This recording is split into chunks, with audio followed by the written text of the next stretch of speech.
ఆయన మనసులో ఏముందో అదే మాట అవుతుంది, ఆయన మాట ఏం చెప్తాడో అదే చేతలవుతాయి. నటనలో, రాజకీయంలో, సేవా రంగంలో ఆయనే సాటి, ఆయనకి లేరు మరెవ్వరు కూడా పోటీ. మేము ఇప్పుడే యంగ్, కానీ ఆయన ఎప్పుడూ కూడా యంగే. నందమూరి వారసత్వంలో నటసింహంగా, చంద్రబాబు నాయుడు గారి నాయకత్వంలో ప్రజా నాయకునిగా, తెలుగు ప్రజల ఆశీస్సులతో లెజెండ్గా, తెలుగుదేశం పార్టీ కార్యకర్తల అఖండ అభిమానంతో దూసుకుపోతున్న మన evergreen hero Nelakonda Bhagavanth Kesari, the one and only unstoppable Nandamuri Balakrishna గారిని వేదిక మీదకి విచ్చేసి మాట్లాడవలసిందిగా ఆహ్వానిస్తున్నాం.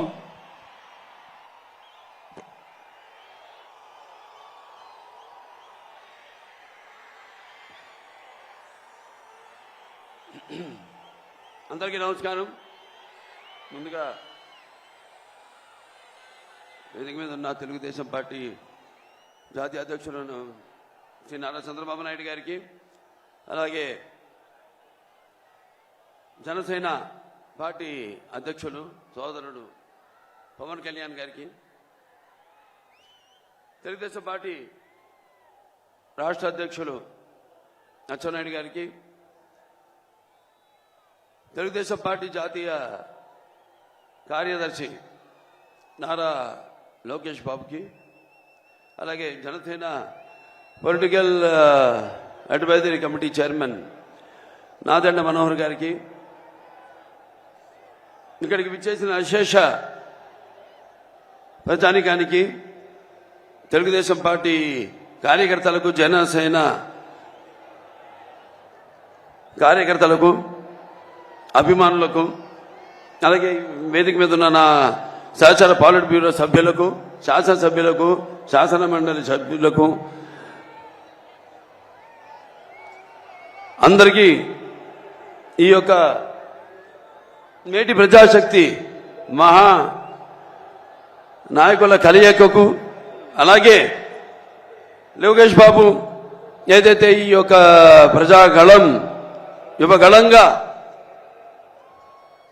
పదం తొక్కుతూ సుమారుగా 3132 కిలోమీటర్లు, 226 రోజులు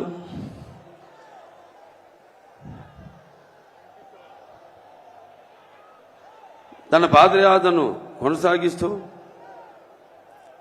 ప్రజలందరినీ కలుసుకుంటూ, వాళ్ళని ఓదారుస్తూ, వాళ్ళకి ధైర్యం చెప్తూ ముందుకు సాగిన ఆయన పాద యాత్ర యువగళం ఎంతో విజయవంతంగా ముగిసినందుకు, ముగియడం కాదు ఇది అంతం కాదు, ఇది ఆరంభం. ఇక్కడి నుంచి దగ్గరలో ఉంది మనకు ఎన్నికల సమరం. మనమంతా ఏదైతే ఈ యొక్క వైఎస్ఆర్సీపీ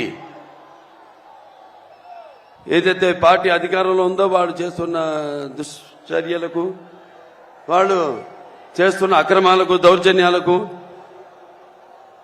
తగిన గుణపాఠం యువతరానికి, అంటే మేము ముఖ్యంగా ఈ యొక్క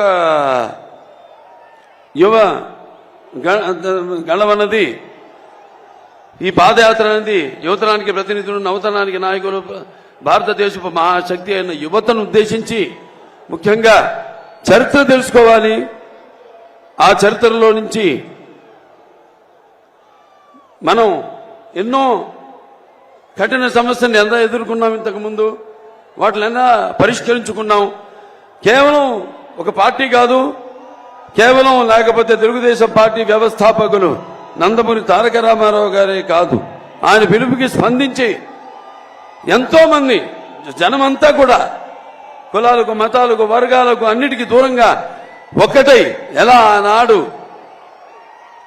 అప్పుడు యొక్క పరిస్థితులకి తగిన గుణపాఠం చెప్పి ఎలా వాళ్ళకు కావలసిన ప్రజా జవాబుదారీ ప్రభుత్వాన్ని వాళ్ళు అధికారంలోకి తెచ్చుకున్నారో తిరిగి యువతరానికి గుర్తు చేసేలా, వాళ్ళంతా నెమరేసుకునేలా ఎంతో విజయవంతంగా ఈ పాదయాత్ర సాగినందుకు లోకేష్ బాబుని అభినందిస్తూ, అలాగే ఈ పాదయాత్రలో ఆయనతో పాటు సైనికులుగా ఆయనకి అండగా ఉంటూ ఆయన మీద ఈగను కూడా వాలనివ్వకుండా ఎన్నో ప్రయత్నాలు చేశారు అడ్డుకునేందుకు.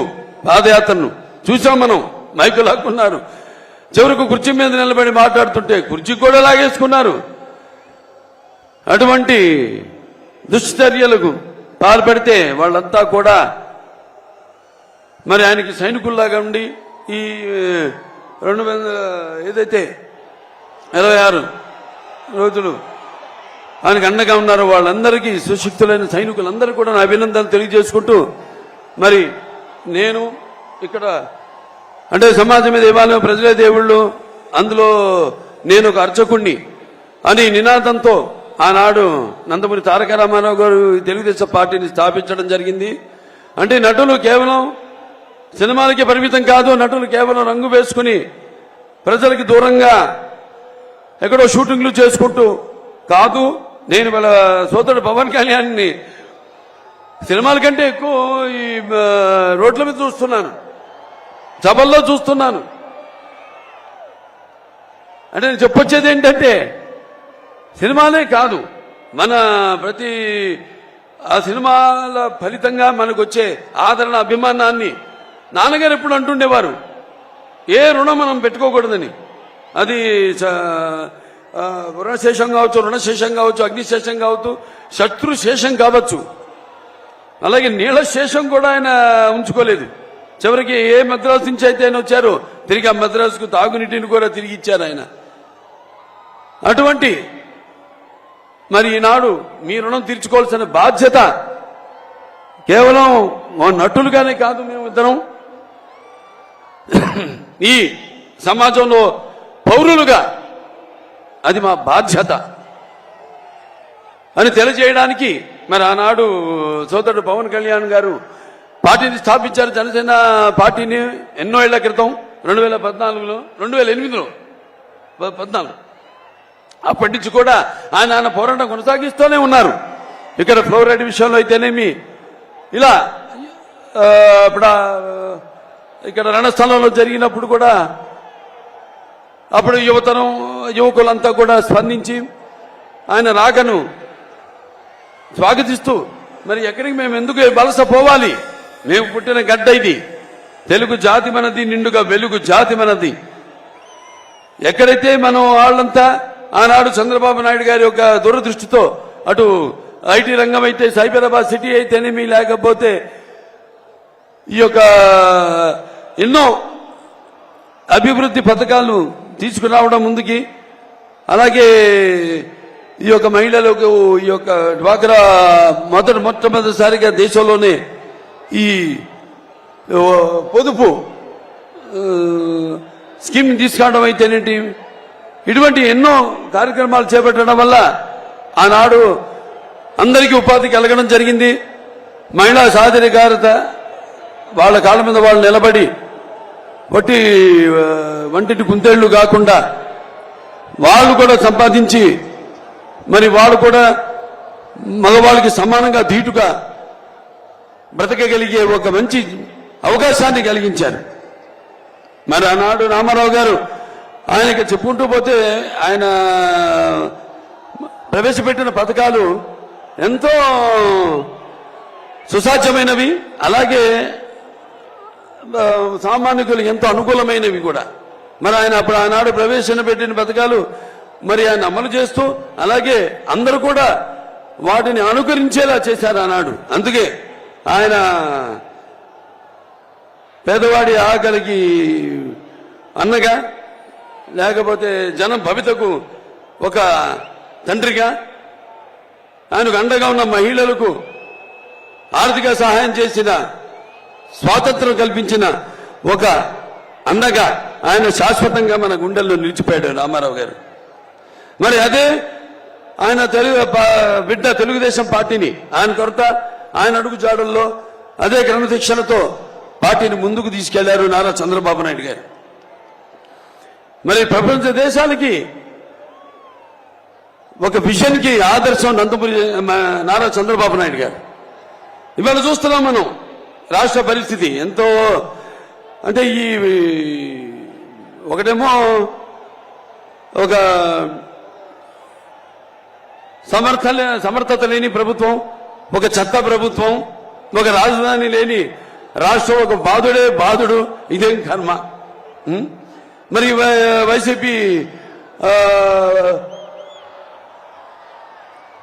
అధికారంలోకి వచ్చాక ఈ యొక్క పోలవరం ప్రాజెక్ట్ ని 1 సంవత్సరం లోపు పూర్తి చేస్తామని బీరాలు పలికారు.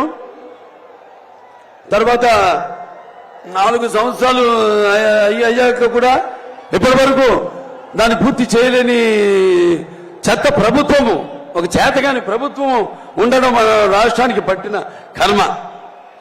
అలాగే అధికారంలోకి వచ్చాక ఈ 4 ఏళ్లలో వాళ్ళు చేసిన అప్పులు 10 లక్షల కోట్ల రూపాయలు. అభివృద్ధి ఏమో శూన్యం. అలాగే ఇక మనం చూస్తే ధరలు ఆకాశానికి అంటుకుంటున్నాయి. అటు పెట్రోల్ ధరలు అయితేనేమి, ఇటు డీజిల్ ధరలు అయితేనేమి, ధరలన్నీ కూడా ఆకాశానికి అంటుకుంటున్నాయి. మరి వీళ్ళ అధిక పరిపాలన మాత్రం ఈ యొక్క డ్రగ్స్ మాఫియా, అలాగే ఈ యొక్క గంజాయి పండించడంలో మాత్రం మొదటి స్థానంలో ఉన్నాం మనం, ఆంధ్ర రాష్ట్రం. అలాగే ఈ యొక్క వైకాపా నాయకులు ఎక్కడ పడితే అక్కడ ల్యాండ్ స్కామ్లు, శాండ్ స్కామ్లు, కోట్ల రూపాయలు దోచుకుంటున్నారు. అలాగే ఇక మన 5 కోట్ల తెలుగు ప్రజల యొక్క కళల రాజధాని అమరావతి అభివృద్ధి చేయకుండా దానికి గాలికి వదిలేశారు. అలాగే ప్రజలు ఇదేమని ప్రశ్నిస్తే వాళ్ళని భయభ్రాంతులకు గురి చేసి వాళ్ళపై అక్రమ కేసులు పెడుతున్నారు. అలాగే మన అమరావతి రాజధాని కోసం భూమిని ఇచ్చిన రైతులు వాళ్ళు ఏదైనా ఉద్యమాలు చేస్తే, లేకపోతే చట్టాన్ని ఆదుకుంటే వాళ్ళని అడ్డుకుంటున్నారు. వాళ్ళ ఈ యొక్క ఉద్యమాన్ని కొనసాగకుండా వాళ్ళపై అక్రమ కేసులు పెట్టడం, వాళ్ళని కూడా అరెస్ట్ చేయడం జరుగుతుంది. ఇవాళ మనం చూస్తున్నాం, అన్ని రంగాల్లో మనం వెనకబడిపోయాం. పరిశ్రమలు రావట్లేదు, యువతకు ఉపాధి లేదు. మరి ఈరోజు మనం ఆనాడు పొదుపు సంఘాలు ఏదైతే చంద్రబాబు నాయుడు గారు ప్రారంభించారో, మన ఆశా కార్మికులు కానివ్వండి, లేకపోతే మన డ్వాక్రా మహిళలు కానివ్వండి, వాళ్ళందరి పైనపై వాళ్ళకి ఎన్నో వాగ్దానాలు చేసి ఆ పాదయాత్రలో జీతాలు పెంచుతామని, టీఎల్ లేవు, డిఎల్ లేవు, అసలు మన పోలీసులకు వస్తే వాళ్ళకి అలవెన్సులు లేవు, ఏజెన్సీ అలవెన్సులు లేవు, ఏమీ లేవు. అందరిపై పెత్తనం చెల్లించడం, యథ రాజా తథ ప్రజలాగా ఇక తప్పని పరిస్థితుల్లో అందరూ కూడా అటు అలా ప్రవర్తించాల్సిన ఒక పరిస్థితిని వాడు సృష్టించారు. ఇవాళ హిందూపురం ఉంది, నేను ఇక్కడ ఎమ్మెల్యేని. అక్కడ మేము ఒక ప్రభుత్వ ఆసుపత్రిని బ్రహ్మాండంగా కార్పొరేట్ లెవెల్లో దాన్ని అభివృద్ధి చేయడం జరిగింది. మరి ఈనాడు చూస్తే కుక్కలు, పందులు ఇవన్నీ తిరుగుతున్నాయి లోపల. డయాలసిస్ యూనిట్స్ పెట్టాం, 12 డయాలసిస్ యూనిట్స్. ఇవాళ అభివృద్ధి పనులను కూడా మేమే చేసుకోవాల్సి వస్తాం. నేను, మా నాయకులు అయితేనేమి, మా కార్యకర్తలు అయితేనేమి. అక్కడ రోడ్ల నుంచి కూడా వీళ్ళు ఒక్క రోడ్డు వేసిన పాపానికి పోలేదు, ఒక్క లింక్ రోడ్డు వేసిన పాపానికి పోలా, ఒక్క గొయ్యి కూడా మడితో పుడిచిన పాపానికి పోలేదు. శ్రీశ్రీ గారు అన్నారు, ఏ యుద్ధం ఎందుకు జరిగిందో, ఏ రాజ్యం ఎన్నాడుందో తారీఖులు దస్తావేజులు కాదో ఈ చరిత్రకు అర్థం. నైలు నది నాగరికతలో సామాన్యుని జీవనం ఎక్కడ? తాజ్మహల్ నిర్మాణానికి రాళ్లెత్తిన కూలీలు ఎవరన్నది ముఖ్యమని. ఏ దేశ చరిత్ర చూసినా ఏముంది గర్వకారణం? ఈ మానవ చరిత్ర సమస్తం పరపీడ పరాయత్వం. ఏ దేశ చరిత్ర చేసినా ఏముంది? ఒక బానిసలుగా చేయడం ప్రజల్ని, అలాగే నరాంతకులు చరిత్రలో ప్రసిద్ధి గాంచడం అని. ఇవాళ అదే జరుగుతుంది మన రాష్ట్రంలో. ఒక సైకో ఇవాళ శునకపు సింహాసనంపై, కనకపు సింహాసనంపై శునకమన్న రీతిలో ఇవాళ పెత్తనం చలాయిస్తున్నాడు ఈ రాష్ట్రంలో.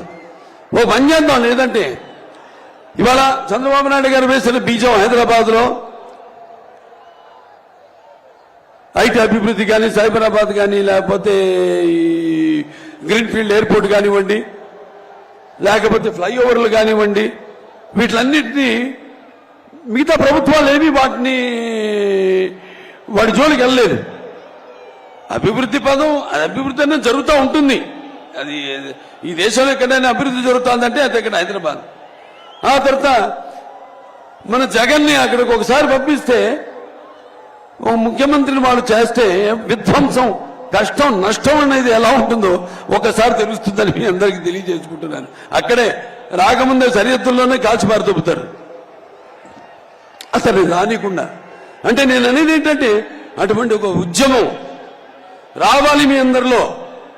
ఇవాళ మీ భవిష్యత్తు మీ చేతుల్లో ఉంది, మీ బిడ్డల భవిష్యత్తు మీ ఓట్లలో ఉంది, మీ యొక్క రాష్ట్రం భవిష్యత్తు మీ ఓటుల్లో ఉంది. అందరూ ఉద్యమించాలి. కులాలు, మతాలు ఇవి కాదు. రక్తానికి జాతి లేదు, మాంసానికి మతం లేదు, చర్మానికి కులం లేదు, ఇవి కాదు మనకి కూడిపెట్టేవి. ఇవాళ అందరూ మన ఆంధ్ర రాష్ట్రం వైపు చూసి అభియానాలు చేస్తున్నారు, నవ్వుతున్నారు. కొంతమంది అయితే అతను చాలా మటుకు అసలు ఆంధ్ర రాష్ట్రం గురించి పల్లెత్తు మాట అంటలేదు. రేపు ఇదే కొనసాగితే నేను హెచ్చరిస్తున్నాను, ప్రపంచ పటంలో కూడా మన ఆంధ్ర రాష్ట్రం ఉండదు అని సభాముఖంగా మీకు తెలియజేసుకుంటున్నాను. ఆనాడు ఎంతో మంది పొట్టి శ్రీరాములు గారైతే నీతి అమరజీవి అందరూ కూడా ఒక తెలుగు వారికి ఒక ప్రత్యేక రాష్ట్రం కోసం పోరాడారు. అలాగే ఆంగ్లేయులు గుండె ఎదురొట్టారు, స్వాతంత్ర పోరాటంలో పాల్గొన్నారు. తారక రామారావు గారు ఏదైతే చున్నుపు చూస్తున్నారో మన తెలుగు జాతిని ఆత్మ గౌరవం కోసం ఆయన తెలుగుదేశం పార్టీని స్థాపించారు. తెలుగు వాళ్ళకు ఒక గుర్తింపు తీసుకొచ్చారు. అలాగే మన చంద్రబాబు నాయుడు గారు తెలుగు వాళ్ళలో ఒక ఆత్మ విశ్వాసాన్ని పెంచారు. వాళ్ళ తెలివితేటల్ని ప్రపంచ వ్యాప్తంగా ఆయన తెలియజేశారు. మరి ఇప్పుడు పరిస్థితి వాళ్ళ చాలా దారుణంగా ఉంది. ఇక సహించలే, ఇక సమయం లేదు మిత్రమా. నిజమా వీరస్వర్గమా అని తేల్చుకునే పరిస్థితి ఇప్పుడుంది. అందరూ కూడా ఇదంతా గమనించండి. గమనించట్లేదని కాదు, గమనిస్తున్నారు. కానీ ఈ యొక్క ఉచిత పథకాల మాయలో పడవద్దు మీరు. ఎందుకంటే ఆనాడు చంద్రబాబు నాయుడు అంత అభివృద్ధి చేశారు. ఈ రోజు నేను చెప్పినట్టు రాష్ట్రంలో జరుగుతుంది ఏమీ లేదు. సర్వనాశనం, కష్టం, నష్టం. అది విద్యలో కానివ్వండి, వైద్యంలో కానివ్వండి, లేకపోతే గుడిలో కానివ్వండి, బడిలో కానివ్వండి, అన్ని విధాలుగా, అన్ని రకాలుగా ఈ రాష్ట్రాన్ని సర్వనాశనం చేస్తున్నాడు ఈ సైకో. వాళ్ళలో కూడా ఉంది, వాళ్ళ పార్టీలో కూడా. ఇవాళ ఎంతో మంది ఎమ్మెల్యేలు వాళ్ళు కొంతమంది ప్రకటించడం జరిగింది. మళ్ళీ ఎవరెవరో వర్గాలు, వాళ్ళ సీట్లు మాత్రం మార్చలేదు. మీరు నమ్ముకున్నారు కొన్ని వర్గాలు ఆ పార్టీని, వాళ్ళని మాత్రం మార్చారు. సో సామాజిక న్యాయం ఎక్కడ జరుగుతోంది అని నేను ప్రశ్నిస్తున్నాను. మీరు ఆత్మ పరిశీలన చేసుకోండి, ఏం జరుగుతుంది ఇక్కడ అన్నది. ఉద్యమిద్దాం అందరూ. ఆనాడు నేను చదువుకున్నప్పుడు నా పాఠ్యాంశంలో ఒక ఫ్రెంచ్ మహారాజు లూయి ద 16th ఇలాగే ఈ పిచ్చోళ్ళగే తాడపల్లికి అదే అతని సామ్రాజ్యం ఏదో కూపస్థ మండుకంలాగా కప్ప బావి, తన ఉన్న బావే తన సర్వస్వం అనుకుంటుంది, తన ప్రపంచం అనుకుంటుంది. అలా అనుకుంటున్న అటువంటి ఆ లూయి ద 16th బయటికి లాక్కొచ్చి జనం తల నరికారు. అప్పుడే మొదలైంది ఫ్రెంచ్ రెవల్యూషన్. అటువంటి పరిస్థితి వేళ ఇక్కడ ఉంది. మనమంతా కూడా మన హక్కుల కోసం ఏ ఒక్క ఛాన్స్ అని చెప్పి అధికారంలోకి వచ్చి మొత్తం అన్ని సర్వ వ్యవస్థలను నిర్వీర్యం చేశాడు. అందరినీ అంటే అటు యువతలైతే మీ పరిశ్రమలు రాకుండా, యువతకి చదువు రాకుండా ఈ గంజాయి ఏదైతే ఇవన్నీ ప్రవేశపెట్టారో వాళ్ళని వేలెత్తి ప్రశ్నించకుండా ఏవేవైతే అలా మత్తు పదార్థాలకి అలవాటు చేస్తున్నాడు. ఎలా ప్రజలు ఈ రాష్ట్రాన్ని వలస వెళ్ళిపోతున్నారు వేరే రాష్ట్రాలకు. ఇవాళ మరి కట్టిన తెలుగుదేశం అధికారంలో ఉన్నప్పుడు కట్టిన టిట్కోయిడ్లు ఉన్నాయి, అవన్నీ ఎవరికి పంచిపెట్టలేదు. ఏదో టైం టేబుల్ మాత్రం ఒకటి ఇచ్చాడు, ఈ నెల ఈ జిల్లాల్లో టిట్కోయిడ్లు మేము అందరికీ పంచుతామని. ఇప్పటిదాకా ఒక్క ఇల్లు పంచిన పాపానికి పోలేదు. ఎవరు చెప్పాను నేను చాలా సందర్భాల్లో. ఇప్పుడు ఇచ్చినా కూడా మీరు వెళ్లే మీరు నివాసయోగ్యమైన ఇల్లు కాదని, దయచేసి ఎళ్ళకండి, తీసుకోకండి ఆ ఇల్లు. అతనికి కావాల్సింది అతను చూపిస్తుందంతా బూటకపు ప్రేమ. మళ్ళీ ఎలక్షన్లు వస్తున్నాయి, బోర్డని పథకాలు అందరికీ ప్రకటిస్తున్నాడు. ఇదిగో మళ్ళీ వచ్చాక కాదు, ఇప్పుడున్న ఇప్పుడు అయిపోతున్నాయి, ఇంకా 3 నెలల్లో ఎన్నికలు రాబోతున్నాయి మనకి. ఈ ఉన్న 5 సంవత్సరాలు ఎక్కడ తెచ్చాడని, ఏం చేశాడని, ఎవరిని ఉద్ధరించాడని, ఈ రైతులు ఏదైతే అమరావతి రైతులు వాళ్ళ భూముల కోసం ఉద్యమిస్తున్నారో వాళ్ళందరినీ పెయిడ్ ఆర్టిస్టులు అన్నాడు.